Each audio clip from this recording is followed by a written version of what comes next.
Assalamualaikum warahmatullahi wabarakatuh. Pada kali ini saya Yusuf Adi Nugroho akan memaparkan peran dan fungsi dari perawat. Peran perawat yang pertama adalah sebagai pemberi asuhan keperawatan. Perawat harus memperhatikan individu dalam konteks sesuai kehidupan klien. Perawat harus mempertimbangkan klien berdasarkan kebutuhan signifikan dari klien. Perawat menggunakan nursing proses untuk mengidentifikasi diagnosa keperawatan, mulai dari masalah fisik, fisiologis, sampai masalah-masalah psikologis.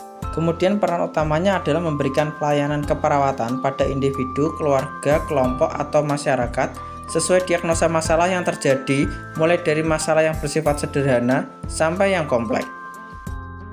Yang kedua adalah peran perawat sebagai advokat klien, di mana perawat harus mempertahankan dan melindungi hak-hak pasien yang meliputi hak atas pelayanan sebaik-baiknya, hak atas informasi tentang penyakitnya, hak atas privasi, hak untuk menentukan nasibnya sendiri, dan kemudian hak untuk menerima ganti rugi akibat dari kelalaian. Peran perawat yang ketiga adalah sebagai konselor. Tugas utama perawat adalah mengidentifikasi perubahan pola interaksi klien terhadap keadaan sehat sakitnya. Adanya perubahan pola interaksi ini merupakan dasar dalam merencanakan metode untuk meningkatkan kemampuan adaptasinya. Konseling diberikan kepada individu atau keluarga dalam mengintegrasikan pengalaman kesehatan dengan pengalaman yang lalu. Pemecahan masalah difokuskan pada masalah keperawatan, mengubah perilaku hidup sehat, atau perubahan pola interaksinya. Peran perawat yang keempat adalah sebagai koordinator.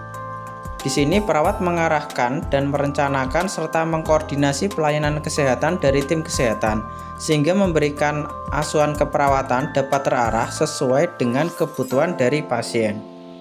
Peran perawat yang kelima adalah sebagai kolaborator. Perawat bersama klien, keluarga, tim kesehatan lain berupaya mengidentifikasi pelayanan kesehatan yang diperlukan, termasuk tukar pendapat terhadap pelayanan kesehatan yang diperlukan klien, pemberian dukungan panduan keahlian, dan keterampilan dari berbagai profesional pemberi pelayanan kesehatan. Peran perawat yang kelima adalah sebagai edukator. Di sini, perawat berperan untuk membantu klien dalam meningkatkan tingkat pengetahuan kesehatan, gejala penyakit, bahkan tindakan yang akan diberikan.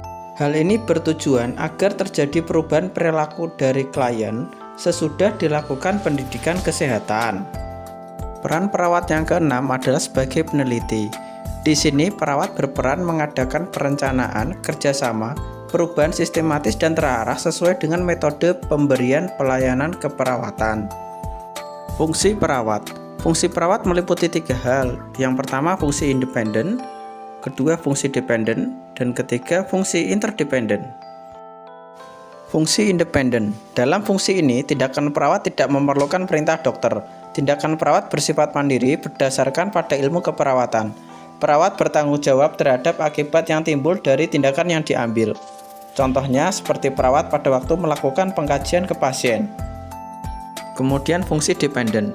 Di sini perawat membantu dokter memberikan pelayanan, pengobatan, dan tindakan khusus yang menjadi wewenang dokter dan seharusnya dilakukan oleh dokter seperti pemasangan infus, pemberian obat, dan melaksanakan suntikan. Oleh sebab itu, setiap kegagalan tindakan medis menjadi tanggung jawab dari dokter. Lanjutnya fungsi interdependen. Di sini tindakan perawat berdasar pada kerjasama dengan tim perawatan atau tim kesehatan. Contoh, untuk menangani ibu hamil yang menderita diabetes, perawat bekerja sama dengan tenaga gizi, berkolaborasi membuat rencana untuk menentukan kebutuhan makanan yang diperlukan bagi ibu dan perkembangan janinnya. Demikian tadi pemaparan terkait dengan peran dan fungsi perawat. Saya Yusuf Adi Nugroho, mohon pamit. Wassalamualaikum warahmatullahi wabarakatuh.